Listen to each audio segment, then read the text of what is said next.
ପିଲାମାନେ ଆଜିର ଏକ ନୂଆ ଭିଡ଼ିଓରେ ତୁମମାନଙ୍କୁ ସ୍ୱାଗତ କରୁଛି। ଆଜିର ଭିଡ଼ିଓରେ ଆମେ କିଛି ଗୁରୁତ୍ୱପୂର୍ଣ୍ଣ ଇଂରାଜୀ ଶବ୍ଦର ଅର୍ଥ ଓ ଉଚ୍ଚାରଣ ସହିତ ସେଗୁଡ଼ିକର ଉଦାହରଣ ବା ବ୍ୟବହାର ବିଷୟରେ ଆଲୋଚନା। ପ୍ରିଭେନ୍ସନ୍ ମାନେ ପ୍ରତିରୋଧ। ଏହାର ଉଦାହରଣ ହେଉଛି କ୍ଲିନନେସ୍ ହେଲ୍ପସ୍ ଇନ୍ ପ୍ରିଭେନ୍ସନ୍। ଏହାର ଅର୍ଥ ହେଉଛି ସ୍ୱଚ୍ଛତା ପ୍ରତିରୋଧରେ ସାହାଯ୍ୟ। ରିଲିଜ୍ ମାନେ ମୁକ୍ତ କରିବା ବା ଛାଡ଼ିବା। ଏହାର ଉଦାହରଣ ହେଉଛି ରିଲିଜ୍ ଦ ବାର୍ଡ। ଏହାର ଅର୍ଥ ହେଉଛି ପକ୍ଷୀଟିକୁ ଇମର୍ଜେନ୍ସି ମାନେ ଜରୁରୀ ପରିସ୍ଥିତି।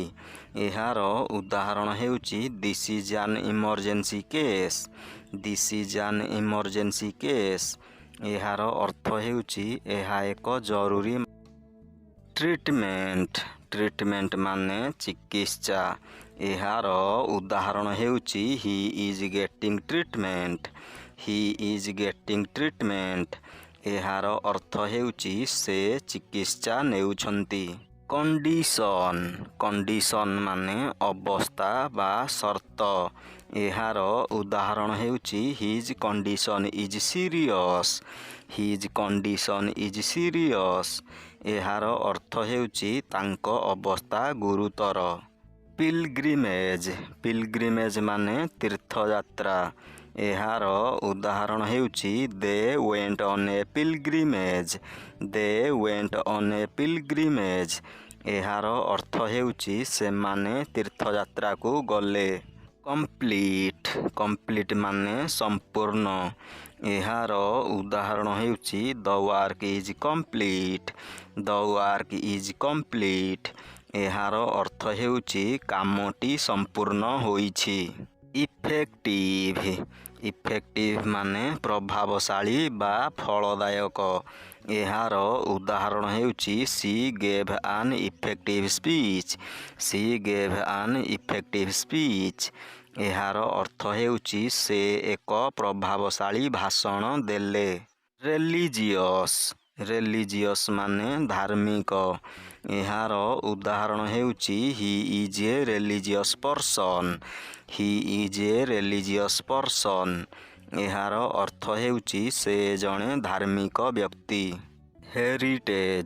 ହେରିଟେଜ୍ ମାନେ ଐତିହ୍ୟ। ଏହାର ଉଦାହରଣ ହେଉଛି Odisha has rich cultural heritage. ଏହାର ଅର୍ଥ ହେଉଛି ଓଡ଼ିଶାର ସମୃଦ୍ଧ ସାଂସ୍କୃତିକ ଐତିହ୍ୟ ଅଛି। ଆକ୍ୱିଜିସନ୍ ମାନେ ହାସଲ ବା ଅଧିଗ୍ରହଣ। ଏହାର ଉଦାହରଣ ହେଉଛି ନଲେଜ୍ ଆକ୍ୱିଜିସନ୍ ଇଜ୍ ଇମ୍ପୋର୍ଟାଣ୍ଟ। ଏହାର ଅର୍ଥ ହେଉଛି ଜ୍ଞାନ ଅଧିଗ୍ରହଣ ଗୁରୁତ୍ୱପୂର୍ଣ୍ଣ। ରେଷ୍ଟୋରେସନ୍ ମାନେ ପୁନରୁଦ୍ଧାର। ଏହାର ଉଦାହରଣ ହେଉଛି ଟେମ୍ପଲ୍ ରେଷ୍ଟୋରେସନ୍ ଇଜ୍ ଅନଗୋଇଂ। ଏହାର ଅର୍ଥ ହେଉଛି ମନ୍ଦିରର ପୁନରୁଦ୍ଧାର କାମ ଚାଲିଛି। ଆଟ୍ରାକ୍ସନ୍ ମାନେ ଆକର୍ଷଣ। ଏହାର ଉଦାହରଣ ହେଉଛି ଦ ଫେୟାର୍ ହାଜ୍ ମେନି ଆଟ୍ରାକ୍ସନ୍ସ। ଏହାର ଅର୍ଥ ହେଉଛି ମେଳାରେ ଅନେକ ଆକର୍ଷଣ ଅଛି। ପ୍ରୋଟେକ୍ସନ୍ ମାନେ ସୁରକ୍ଷା। ଏହାର ଉଦାହରଣ ହେଉଛି protection of nature is important. ଏହାର ଅର୍ଥ ହେଉଛି ପ୍ରକୃତିର ସୁରକ୍ଷା ଗୁରୁତ୍ୱପୂର୍ଣ୍ଣ। ରିଗୋରସ୍ ମାନେ କଠୋର। ଏହାର ଉଦାହରଣ ହେଉଛି ଦ ଟ୍ରେନିଂ ୱାଜ୍ ରିଗୋରସ୍। ଏହାର ଅର୍ଥ ହେଉଛି ପ୍ରଶିକ୍ଷଣଟି କଠିନ ଥିଲା। ଡିଲିସିୟସ୍ ମାନେ ସ୍ୱାଦିଷ୍ଟ। ଏହାର ଉଦାହରଣ ହେଉଛି ଦ ଫୁଡ୍ ଇଜ୍ ଡିଲିସିୟସ୍। ଏହାର ଅର୍ଥ ହେଉଛି ଖାଦ୍ୟଟି ସ୍ୱାଦିଷ୍ଟ ଅଟେ। ଷ୍ଟ୍ରଗଲ୍ ମାନେ ସଂଘର୍ଷ। ଏହାର ଉଦାହରଣ ହେଉଛି life is full of struggles. Life is full of struggles. ଏହାର ଅର୍ଥ ହେଉଛି ଜୀବନ ସଂଘର୍ଷରେ ପରିପୂର୍ଣ୍ଣ। ପଜିଟିଭ୍ ମାନେ ସକାରାତ୍ମକ। ଏହାର ଉଦାହରଣ ହେଉଛି the result was positive. The result was positive. ଏହାର ଅର୍ଥ ହେଉଛି ଫଳାଫଳ ଭଲ ଥିଲା। ୱେଲଫେୟାର ମାନେ କଲ୍ୟାଣ ବା ମଙ୍ଗଳ। ଏହାର ଉଦାହରଣ ହେଉଛି child welfare is important. Child welfare is important. ଏହାର ଅର୍ଥ ହେଉଛି ଶିଶୁଙ୍କ କଲ୍ୟାଣ ଗୁରୁତ୍ୱପୂର୍ଣ୍ଣ। ଡେଡିକେଟ୍ ମାନେ ସମର୍ପିତ କରିବା।